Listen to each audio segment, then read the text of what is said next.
belum cuman baju menteng dan kesampau, jadi yang mandung untuk evaluasi. Evaluasi Indo dan Masaku dan sampai dalam kemenangan yang hakiki itu. Antara lain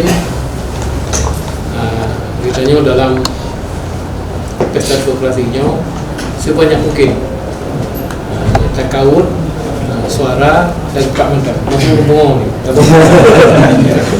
intinya dalam demokrasi lagi ni.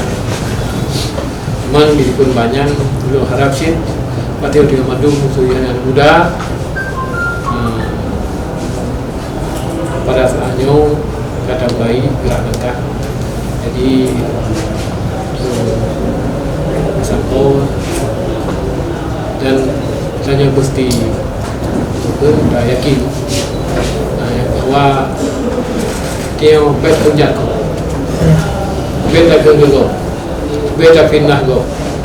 Mungkin dengannya masyarakat iba ditanya untuk dipilih ditanya baik bupati maupun gubernur. Yang modal tanya. Ayo sapo-sapo na amanah daripada Abu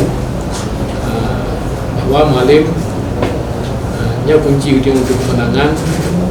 Pun menteri dihujat ego di fitnah di final dan sebagainya. Jadi nyoke sikapnya ke merasa betul yang paknya memperkuat di Aceh Besar sama Nuklis dan rakan-rakan tim ses mendung, tim sah mendung untuk kemenangan Nuklis sabar-sabar untuk. Jadi lo harap nyoke yang boleh dah garis bawahi supaya kita waspadai hanya beda.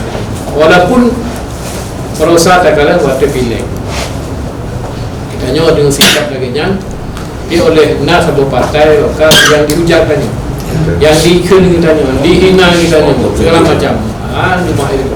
Tapi dengan tak mana terpegang musabah perlawanan pit dengan akhirnya mungkin Allah bertolong tanya. Dan berharap dari yang tiadun dia boleh balap, boleh kerjakan yang jelas, yang pasti, yang menang. Jangan kita kalau mulai dodong.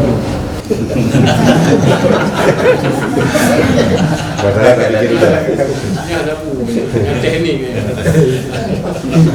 Jadi rasa macam bagi madu, insyaAllah Tuhan yang saya tanya dan belum tanya, dan insyaAllah Kristus itu. Amin. Assalamualaikum warahmatullahi wabarakatuh.